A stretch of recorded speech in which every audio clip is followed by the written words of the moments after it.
We talked earlier this week. You said you wouldn't be whole again until you got your belt back. Yeah. How does it feel right now with the run? I feel really good, man. I'm so grateful. I'm so grateful. And, man, all glory be to God, mainly. All glory be to God. Without him, I would not have made it back, man. I would not have made it through this summer, man. All glory be to God. What did it feel like today? I mean, I saw you got here a little bit early to soak it in, and with that walkout, what did it all feel like today? It felt great, man. It felt right, man. It felt so right just to be back here.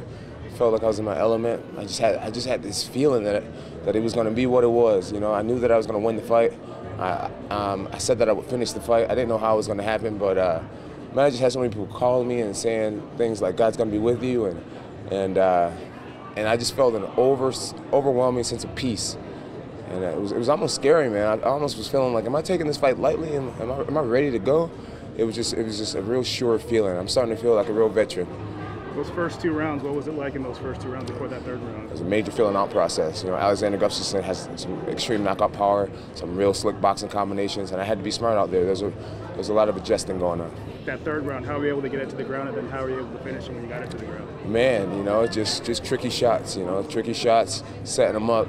And on the ground, man, I just felt like he didn't have much of an answer. I felt like the scale was majorly tipped on the ground. It was a good feeling. When we talked earlier this week, you said you knew you were going to finish him. You didn't know how, but you knew. Why were you so confident to be able to finish him?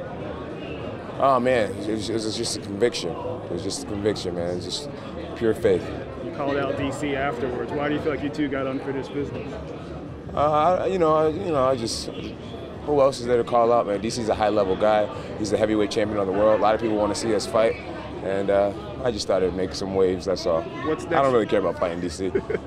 What's next for you? I mean, I saw, was that Anthony Smith who was trying to... Yeah, I felt like maybe he was talking about, what are you doing in July, blah, blah, blah. I don't know. What's next for you?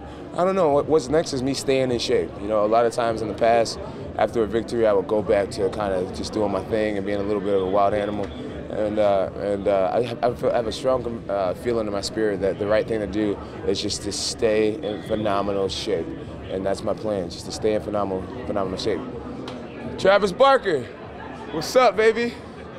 Yo, I grew up playing drums in church every Sunday, bro. Oh, that's awesome. So I think you're a bad man. That was amazing, bro. I think you're a bad man as well. Thank you, man. I'm honored to have such an artist be in the presence of the fight tonight. Oh, thank you, man. I'm insane. Oh, man. What's the message for the rest of the 205 now that you're back on top? Man, they already know what the message is. They already know what the message is. And whoever's next is going to be next.